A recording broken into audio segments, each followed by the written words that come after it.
মনে রাখবেন, একটা পাপের হিসেব না দিয়ে কাল কিয়ামতের মাঠে কোনো দায়িত্বশীল পার পাবে না ইনশাআল্লাহ। কোনো দায়িত্বশীল না।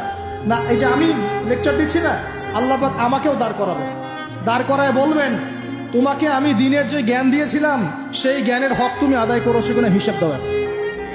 এই যে বড় বড় মুফাসসিরে কোরআন, মুফতি, মুহাদ্দিস বসাচ্ছেন, পাংখা দিয়ে বাতাস করছেন, হ্যাঁ, চা খাওয়াচ্ছেন, কফি খাওয়াচ্ছেন, এক একজনকে আল্লাহ পাক দাঁড় করাবেন, বলবেন কোরআন সুন্নাহর যে আমানত দিয়েছিলাম সে আমানতের সাথে কতটুকু তুমি হক আদায় করেছো হিসাব না দিয়ে পার পাবে না তুমি।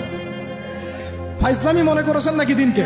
ঠিক একইভাবে সমাজের, রাষ্ট্রের দায়িত্ব আল্লাহ পাক যাদেরকে দিয়েছেন এক একজন ব্যক্তিকে আল্লাহ পাক দাঁড় করাবেন, দাঁড় করা জিজ্ঞাসা করবেন কোন কোন জনগণের কোন কোন হক তুমি নষ্ট করেছো, কার কার হক দিয়েছো, কার কার দেও নাই, সবার সামনে হিসাব দাও, তারপর জন্ম দেবে।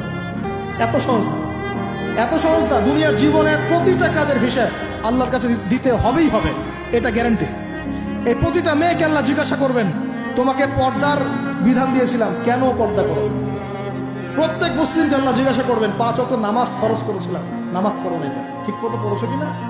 প্রত্যেক ধনীকে আল্লাহ জিজ্ঞাসা করবেন, দাঁড় করিয়ে করে এক একজন করে, একসাথে 10 জন না, একজন একজন একজন করে আসো, একজন করে। এই আব্দুল্লাহ তুমি আসো, এই আব্দুর রহমান তুমি আসো, এই ওবায়দুল্লাহ তুমি আসো, এই রহিম তুমি, আব্দুর রহিম তুমি আসো। এক একজন করে আল্লাহ ডাকবেন, বলো তোমাকে ধন দিয়েছিলাম, কি করেছো? বলো তোমাকে ইলম দিয়েছিলাম, হক আদায় করেছো কিনা? বলো তোমাকে ক্ষমতা দিয়েছিলাম, কি করেছো? আমি জানি না আর কিভাবে ওয়াজ নসিহত করলে মানুষের কলিজার মধ্যে ঢুকতে হবে, আমার জানা নাই। আমি সহ প্রতি ব্যক্তি এই বিচারের সম্মুখীন হবেই হবে ইনশাআল্লাহ।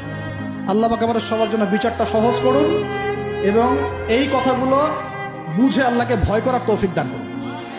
আমাদের আন্ডারে যারা আছে সবার হিসেব আমাকে দেওয়া লাগবেই।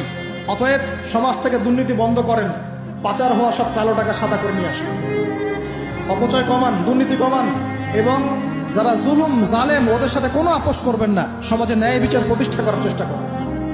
জালেম যদি আপনার নিজের স্ত্রী হয়, নিজের সন্তান হয়, তাকেও শাস্তি দেওয়ার ব্যাপারে যাররা পরিমাণ মায়া দেওয়া প্রদর্শন করবেন না। এটা হবে ওমরের শাসন ইনশাআল্লাহ।